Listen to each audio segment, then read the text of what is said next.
My name is Evangeline Ashworth and I'm 32 years old.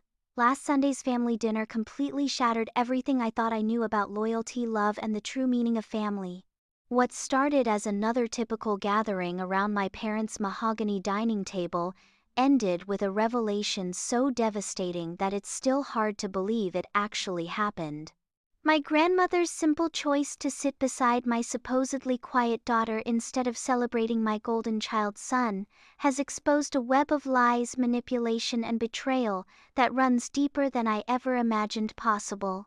Before I dive into this story that's been consuming my thoughts for days, I want to know, where are you watching from today? If you're someone who values family truth over comfortable lies, please hit that like button. And if you're ready to discover how one grandmother's wisdom can expose decades of deception, make sure to subscribe, because this journey is about to get incredibly intense. For 12 years I lived in what I believed was a perfectly orchestrated family dynamic. My husband Marcus and I had built what everyone envied: a beautiful home in Westchester, successful careers, and 2 children who seemed to embody everything parents could want. Our son Tyler, now 14, had always been the star of every family gathering. Straight A's quarterback of his middle school team, charming smile and that natural charisma that made adults gravitate toward him instantly. Then there was our daughter Sophia, 12 years old, and everything Tyler wasn't. Where he was outgoing, she was reserved. Where he commanded attention, she preferred quiet corners with her books. Where he received constant praise, she seemed to fade into the background. I'm ashamed to admit that somewhere along the way I had unconsciously bought into the narrative that Tyler was our success story and Sophia was just there. My parents, Richard and Patricia Morrison, had always been Tyler's biggest champions. Every family dinner became a showcase of his latest achievements. Tyler scored 3 touchdowns last Friday, my father would announce proudly. The boy's going to get a full scholarship, mark my words. My mother would beam, adding stories about how teachers constantly praised his leadership qualities and natural intelligence. Sophia would sit quietly during these celebrations, picking at her food occasionally, glancing up when someone remembered to include her in conversation. "How's school, sweetheart?" someone might ask as an afterthought, and she'd mumble something about it being fine before returning to her silent observation of the family dynamics swirling around her. Marcus and I had fallen into the comfortable rhythm of parenting our easy child and managing our difficult one. Tyler required attention for his achievements and social calendar. Sophia required, well, we assumed she required less. She never complained, never demanded the spotlight, never caused drama. In our busy lives, her contentment seemed like a blessing rather than something that deserved deeper investigation. The pattern had become so normalized that I never questioned it. Tyler's bedroom walls were covered with trophies, certificates, and photos from various achievements.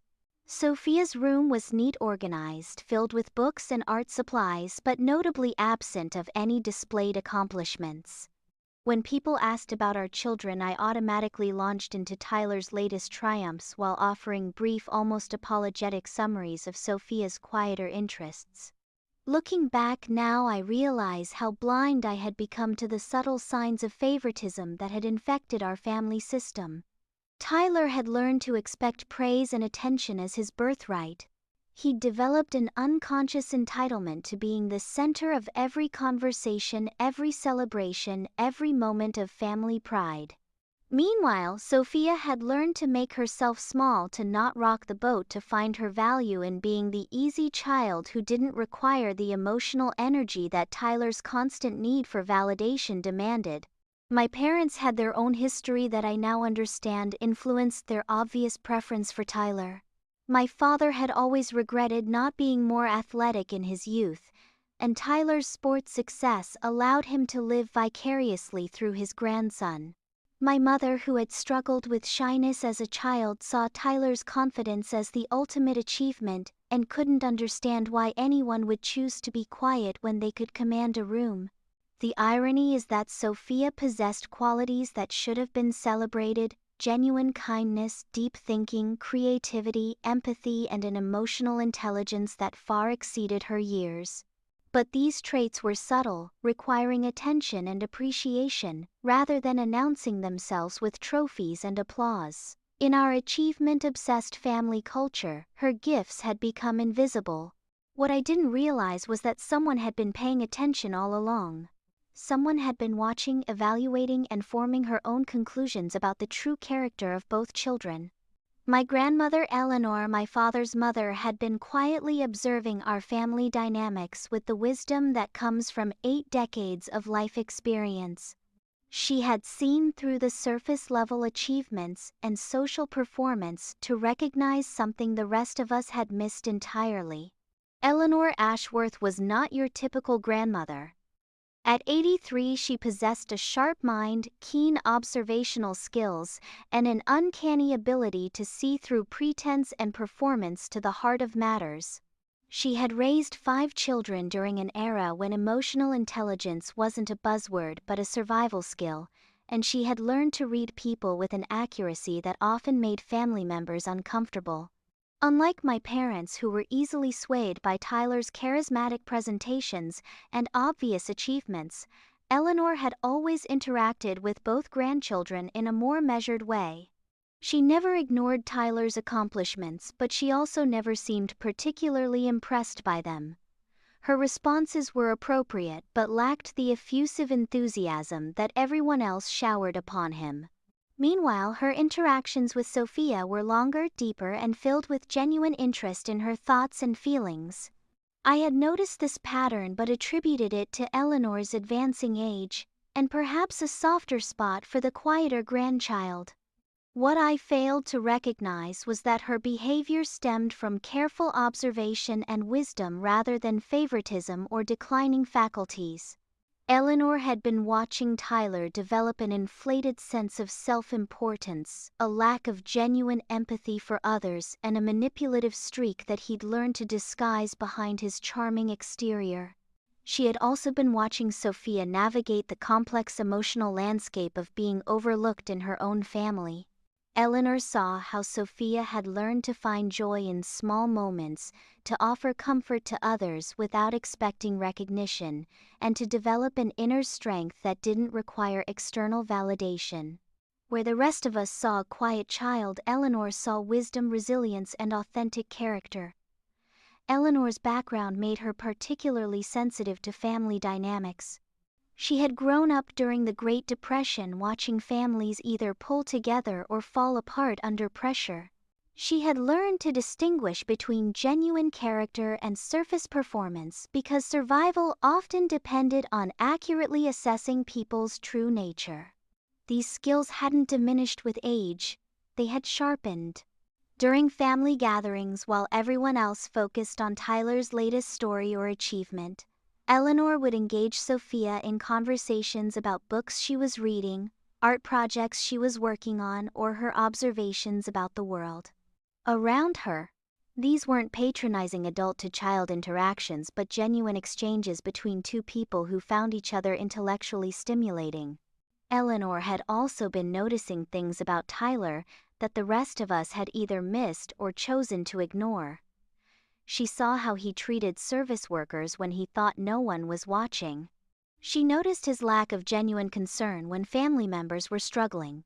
She observed his tendency to take credit for group achievements and his subtle ways of undermining others to maintain his position as the family favorite. More troubling, Eleanor had been documenting incidents that revealed Tyler's capacity for deception and manipulation. She had caught him in lies that he told so smoothly that even she had almost believed them. She had witnessed him manipulating situations to ensure Sophia received blame for things she hadn't done. She had seen him steal money from family members and then express concern about the mystery of the missing funds. What made Eleanor's observations particularly valuable was her understanding of how family systems work. She recognized that Tyler's behavior wasn't developing in isolation but was being reinforced by the constant praise and lack of accountability he received.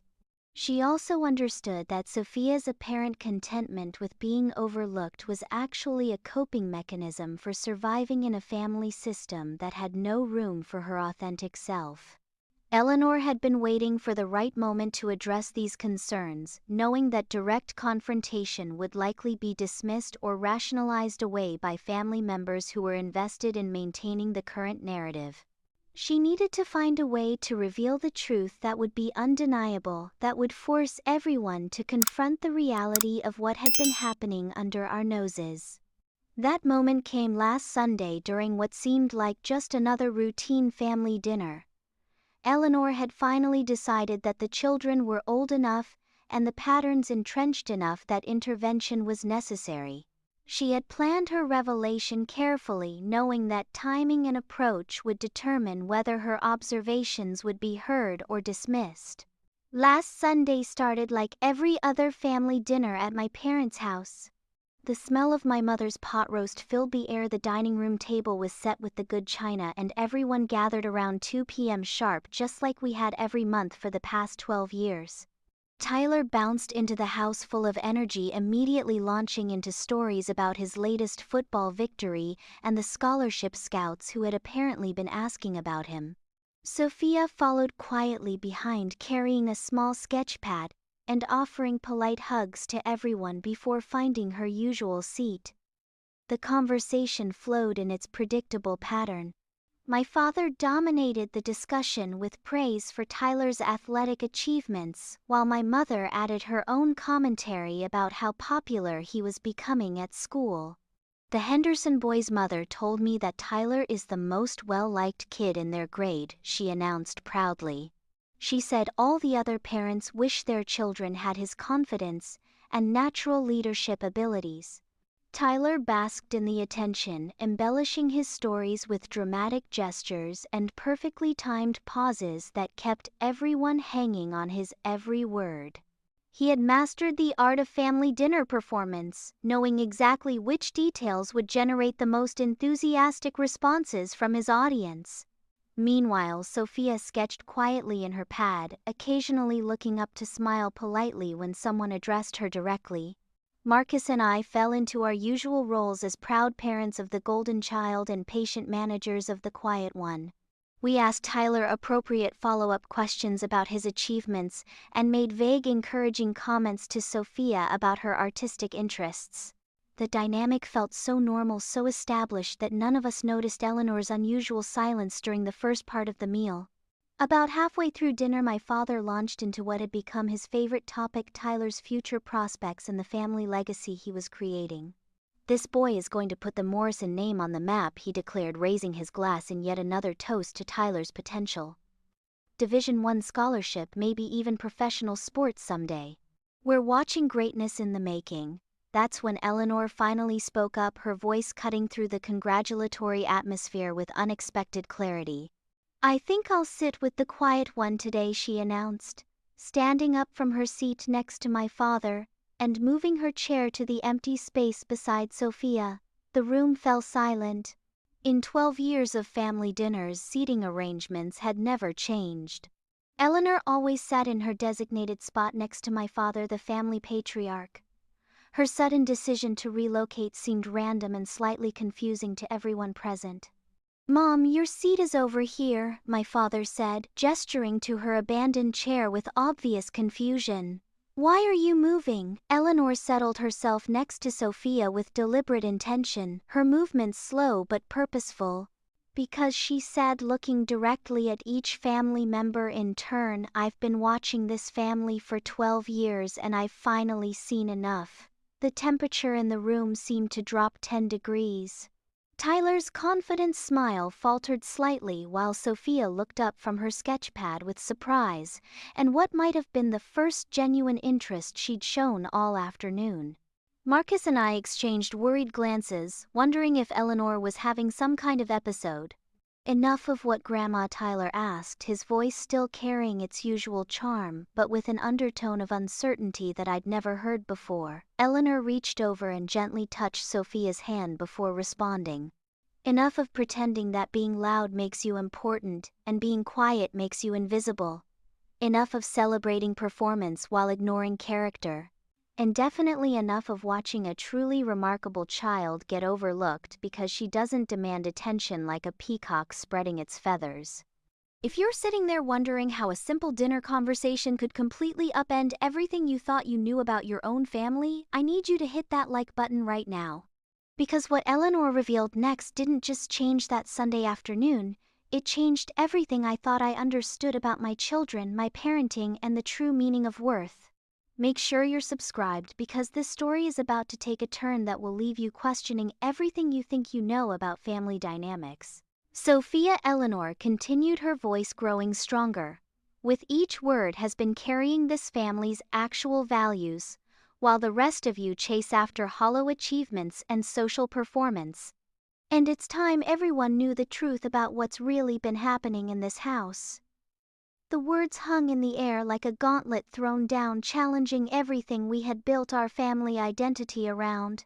Tyler's confident facade began to crack visibly as he realized that his grandmother wasn't just making vague observations, but was preparing to reveal specific truths that he thought were safely hidden. Sophia's expression shifted from surprise to something that looked almost like relief, as if she had been waiting years for someone to finally see what she had been silently enduring. Eleanor's next words would shatter the carefully constructed illusion that had defined our family for over a decade, and there would be no going back to the comfortable lies we had been living. Eleanor's words hung in the air like a challenge no one knew how to accept. The silence stretched uncomfortably long before my mother finally found her voice. "Eleanor, I think you might be having one of your moments. Perhaps you should sit back down in your regular seat, and I am 83 years old, Patricia," not senile Eleanor interrupted with steel in her voice. "And I have been watching this family create a hero and a victim out of two children who deserve better than your shallow understanding of their true characters." She turned to face Sophia directly, her weathered hand still resting gently on my daughter's arm. "Sweetheart, would you mind sharing with everyone what you did last Tuesday when you found Mrs. Henderson's wallet in the school parking lot?" Sophia's cheeks flushed pink and she shook her head slightly. "It wasn't anything special, Grandma. I just turned it into the office." "Tell them about the money," Eleanor encouraged gently. "There was $300 cash inside," Sophia said quietly, her voice barely audible. "Mom needed it for groceries that week because Dad's paycheck was late, but I knew it wasn't ours. Mrs. Henderson is a single mom with 3 kids. She probably needed it more than we did." The room was dead silent. I felt my stomach drop as I realized I had never heard this story before. Sophia had never mentioned finding a wallet, never asked for recognition for her honesty, never even told us about the moral dilemma she had faced and resolved entirely on her own. Eleanor nodded approvingly. "Now, Tyler, would you like to tell everyone where you were last Tuesday afternoon when you said you were at football practice?" Tyler's confident demeanor cracked visibly. "I was at practice, Grandma. Coach can tell you, Tyler." Eleanor's voice carried a warning tone that silenced him immediately. "I was having coffee with Mrs. Chen at the mall and I saw you with your friends at the arcade." "The same arcade where you've been spending the money you've been taking from your mother's purse for the past 6 months?" The words hit the table like physical blows. My mother gasped audibly while my father's face turned red with either embarrassment or anger. I couldn't tell which. Marcus leaned forward in his chair, his lawyer instincts kicking in as he processed the accusation. "That's not, I would never," Tyler stammered, but Eleanor held up a hand to stop him. "I have receipts, Tyler. Dated receipts from the arcade that correspond exactly with the dates your mother mentioned missing money from her wallet. I've been collecting them for months, waiting for the right moment to address this with your parents." I felt like the floor was dissolving beneath my feet. "Tyler, is this true?" Before he could answer, Eleanor continued her methodical dismantling of everything we thought we knew. "Would you like to know why Sophia's science project didn't get turned in last month, the one that caused her to fail that assignment and miss the honor roll?" Sophia's eyes widened in surprise. She clearly had no idea that Eleanor knew about this incident, and her expression suggested she was mortified that it might be revealed. "Sophia's project was on her desk, ready to go the morning it was due," Eleanor explained. Tyler took it and hid it in the garage because he was jealous that her work was better than his. He let his sister fail, rather than risk her outshining him. "Tyler," my mother exclaimed, her voice filled with shock and disappointment. But Eleanor wasn't finished. "And the reason Sophia stopped taking art classes last year, it wasn't because she lost interest as she told you. It was because Tyler convinced her that the family couldn't afford both his football equipment and her art supplies, and that his needs were more important because he was the talented one." Each revelation felt like a physical blow. I stared at my son, seeing him clearly for perhaps the first time in his life. The charming smile was gone, replaced by a calculating expression as he weighed his options for damage control. This wasn't the child I thought I had raised. This was a stranger wearing my son's face. "How do you know all this?" I whispered. Eleanor's expression softened slightly as she looked at me. "Because Sophia tells me things, real things. She comes to visit me every Wednesday after school, not because I bribe her with praise like everyone else does with Tyler, but because she knows I actually listen to her. She's been carrying the weight of Tyler's manipulations for years, protecting him because she loves her family more than she loves being right." I turned to look at Sophia, really look at her, and saw something I had been blind to for years. There was pain in her eyes, yes, but also strength. She had been navigating a complex emotional landscape that I had never bothered to understand, developing wisdom and character while I celebrated her brother's shallow achievements. "Why didn't you tell us?" I asked her, my voice breaking. Sophia's response was barely audible. "Because you were so proud of Tyler. I didn't want to ruin that for you." The truth of her words cut deeper than any accusation Eleanor could have made. My 12-year-old daughter had been protecting my feelings while enduring her brother's manipulations and the family's neglect. She had been the adult in situations where Tyler had behaved like a spoiled child, and I had been too blind to see it. Eleanor stood up slowly, her movements deliberate and final. "I love all of you," she said, her voice carrying decades of wisdom and disappointment. "But I cannot sit here anymore and watch you destroy one child's spirit while inflating another child's ego to dangerous proportions. Sophia deserves better than being invisible in her own family. And Tyler deserves better than parents who mistake manipulation for charm and performance for character." The silence that followed Eleanor's revelations felt eternal. Tyler's carefully constructed facade had crumbled completely, leaving behind a 14-year-old boy who suddenly looked much younger and more vulnerable than his usual confident persona suggested. His eyes darted around the table, searching for allies who were no longer there, looking for escape routes from a situation he couldn't charm his way out of.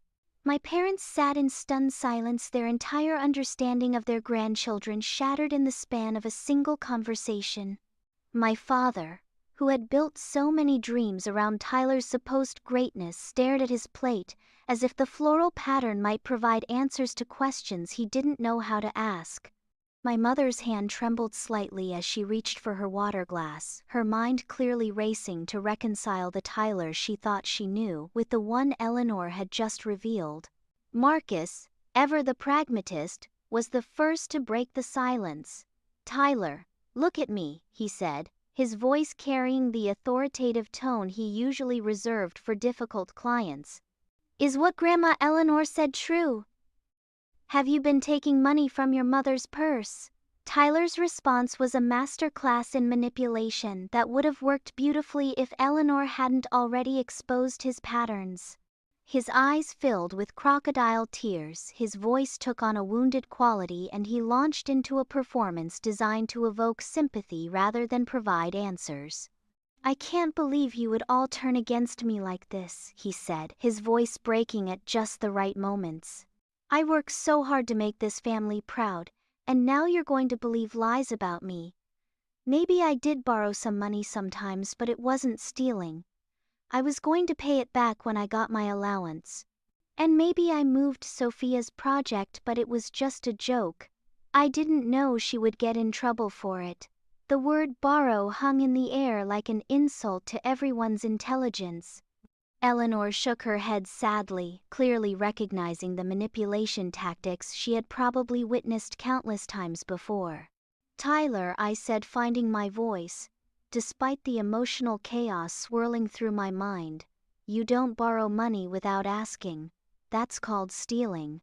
And hiding your sister's homework isn't a joke, it's sabotage." But Tyler wasn't ready to abandon his strategy. "Sophia probably made up half of these stories because she's jealous of me," he continued, his tears becoming more dramatic. "She's always been weird and quiet, and now she's trying to get attention by making me look bad." The cruelty of his words, the casual way he dismissed his sister's character and pain, hit me like a physical slap. This wasn't just teenage defensiveness or momentary panic. This was a calculated attempt to destroy Sophia's credibility to save his own reputation. Sophia's reaction was heartbreaking in its restraint. She didn't cry, didn't defend herself, didn't even look particularly surprised by Tyler's attack on her character.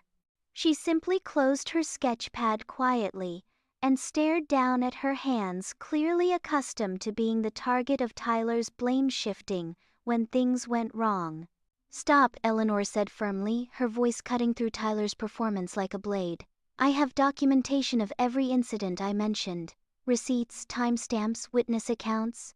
I have been building a case because I knew this day would come, and I knew that Tyler would attempt to manipulate his way out of accountability just like he always does." She reached into her purse and pulled out a manila envelope that looked suspiciously well organized for someone who was supposedly having one of her moments. "I have photos of Sophia's project in the garage where Tyler hid it. I have the arcade receipts that correspond with the missing money dates. I have conversations with teachers who have noticed Tyler's pattern of taking credit for group work while undermining other students' contributions." The evidence was overwhelming and impossible to dismiss. My parents looked physically ill as they absorbed the reality of their golden child's true character. Marcus was already shifting into problem-solving mode, his mind clearly working through the implications and necessary consequences. But what struck me most was Sophia's reaction to having her story finally validated. She didn't look triumphant or vindicated. Instead, she looked sad. Sad for Tyler, sad for the family, sad for the pain that truth-telling was causing everyone she loved. Even in this moment of vindication, her primary concern was for other people's feelings rather than her own justice. "Sophia," I said, turning to face my daughter fully for what felt like the first time in years, "I owe you an apology. We all do. You've been carrying burdens that should never have been yours to carry, and we've been so blind to your strength and character that we let your brother hurt you while we applauded his performance." Tears finally began to flow down her cheeks, not tears of anger or self-pity, but tears of relief that someone had finally seen her clearly. "I just wanted our family to be happy," she whispered. "I thought if I stayed quiet and didn't cause problems, then everyone could keep being proud of Tyler and everything would be okay." The sacrifice she had been making became crystal clear. Sophia had been willing to remain invisible to endure manipulation and neglect to protect a family dynamic that celebrated her brother at her expense. She had been more mature, more selfless, and more loving than any of the adults at that table. Eleanor moved her chair even closer to Sophia and wrapped an arm around her granddaughter's shoulders. "Sweetheart, making yourself small so other people can feel big isn't love, it's enabling. And it's not fair to Tyler either, because we've been teaching him that manipulation and cruelty are acceptable ways to get what he wants." As I watched my mother comfort my daughter, I realized that Eleanor hadn't just exposed Tyler's behavior. She had exposed our entire family's dysfunction. We had created a system where performance mattered more than character, where charm was valued over kindness, where the loudest voice won regardless of the truth it spoke. The question now was whether we were brave enough to change. The weeks following Eleanor's revelation transformed our family in ways I never could have anticipated. Tyler's consequences were swift and comprehensive. His allowance was suspended until he paid back every penny he had stolen. His phone and gaming privileges were revoked, and he was required to attend counseling sessions to address his manipulative behaviors. More importantly, the family's automatic praise and attention were no longer freely given. Tyler had to earn recognition through genuine character and effort, rather than charm and performance. Initially, Tyler fought these changes with every manipulation tactic in his arsenal. He tried guilt, anger, bargaining, and even attempted to turn extended family members against us by claiming we were being unfairly harsh. But Eleanor's documentation made denial impossible, and slowly Tyler began to understand that his old strategies would no longer work. The counseling sessions helped him recognize how his behavior had hurt not just Sophia but himself as well, by preventing him from developing genuine relationships and authentic self-worth. Sophia's transformation was even more remarkable. With Tyler's manipulative pressure removed and the family's attention finally focused on her actual needs and interests, she began to flourish in ways that took our breath away. Her art teacher enrolled her in an advanced program for gifted students. Her grades, no longer sabotaged by Tyler's interference, placed her on the honor roll consistently. Most importantly, she began to speak up, to take up space, to believe that her thoughts and feelings mattered as much as anyone else's. We discovered that Sophia's quietness had been masking exceptional emotional intelligence, creativity, and leadership abilities that manifested differently than Tyler's more obvious charisma. She became a peer mediator at school, helping other students resolve conflicts through empathy and understanding. Her art projects began addressing social justice themes, revealing a deep awareness of inequality and a desire to use her talents to help others. My parents struggled the most with adjusting to the new family dynamics. Their investment in Tyler as the family's golden child had been so complete that they initially resisted accepting the truth about his character. However, Eleanor's gentle but persistent education about the difference between achievement and character gradually helped them recognize their own role in creating the toxic dynamic. They began attending family counseling sessions, and slowly learned to relate to both grandchildren as complete individuals rather than assigned roles. Marcus and I had to confront some painful truths about our own parenting. We had allowed convenience and social pressure to guide our decisions rather than careful attention to our children's actual needs and development. We learned that easy children often carry invisible burdens and that children who demand attention aren't necessarily the ones who need it most. We began weekly family meetings, where both children could express their feelings and needs without judgment or comparison. The most profound change came in the relationship between Tyler and Sophia themselves. Once Tyler's manipulative behaviors were addressed and the family's favoritism was dismantled, the siblings began to develop a genuine relationship for the first time. Tyler's counseling helped him understand the pain he had caused. Sophia and his apologies became sincere rather than strategic. Sophia, no longer needing to protect herself from constant manipulation, was able to see Tyler as a confused teenager rather than a threat. 6 months later, our family dinners at my parents' house looked completely different. Conversations were more balanced, with genuine interest in both children's activities and thoughts. Tyler's achievements were acknowledged appropriately, without overshadowing everyone else's experiences. Sophia's insights and accomplishments received the attention and celebration they deserved.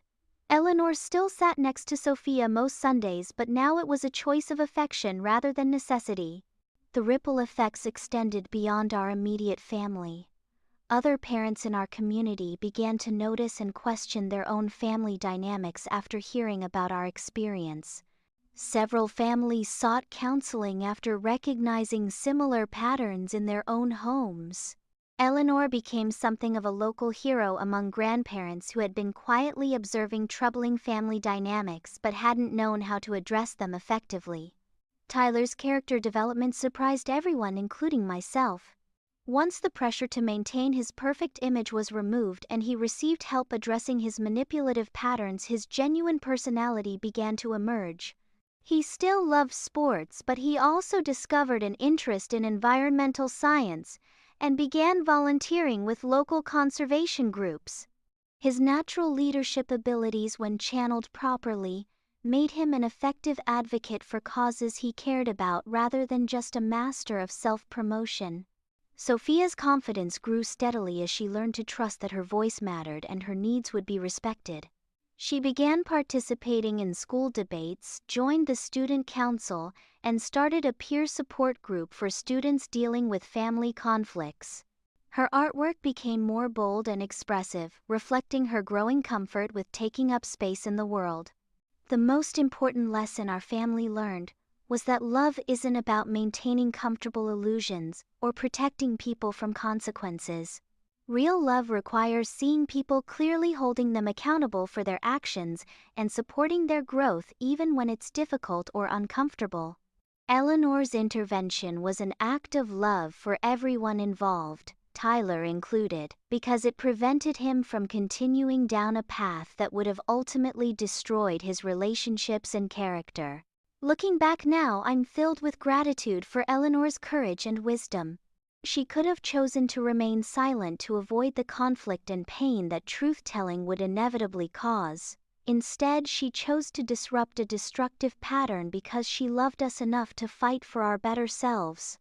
As I wrap up this story that has fundamentally changed how I understand family love and justice, I want to ask you something. Have you ever experienced a moment when someone's courage to tell the truth completely transformed your understanding of a situation? How did your family handle favoritism or overlooked children? Did karma eventually catch up with the manipulators in your life? Or are you still waiting for that justice-served moment? If this story resonated with you, please hit that like button and let me know in the comments what family dynamics you recognized in your own life. Subscribe for more real stories about family justice and the courage it takes to change destructive patterns. Share this video with someone who might need to hear that being the quiet one doesn't make you less valuable. Sometimes it makes you the wisest person in the room. Thank you for taking this journey with me, and remember, sometimes the greatest gift we can give our families is the uncomfortable truth that leads to genuine healing. Here's to all the grandmothers like Eleanor, who see clearly and love bravely, and to all the quiet children who deserve to be seen for the remarkable people they truly are.